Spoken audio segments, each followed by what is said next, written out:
How can you imagine na those who want to destroy this country nakapasok doon sa Congress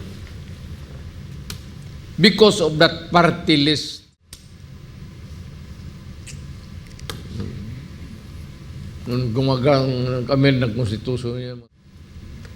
Pero sabi ko yung Latin Congress, it was just a sweeping statement actually. Pero karamihan yung yung negosyo nila yung nagalit yung mga congressman, huwag na tayong magbulahan. Yan ang negosyo ng congressman. Mm-hmm. Yung funds for the projects. Kaya lumalabas yan. Hindi naman galing sa akin yan. Baski saan, magtanong ka ng kontraktor. Anybody. Pag sabihin mo, sinungaling ako, barilin mo ako bukas. I will not stop you. That's the hard truth. 30 to 40, usually noon, 30-40, ha? panahon ko ng congressman ako, 20% yan. Kaya naging 30, ngayon 40. Kaya ang eskwelahan mo, Mr. Speaker, bigyan mo ako ng project, good for 600. 20 rooms.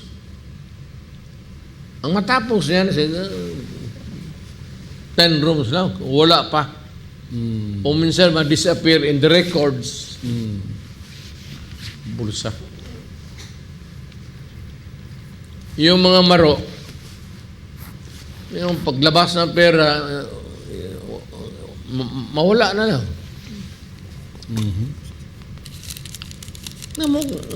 Congressman, kayo mga Pilipino, nakita mo ninyo, hindi naman lahat ha, hindi lahat. Ano mag-umpisa?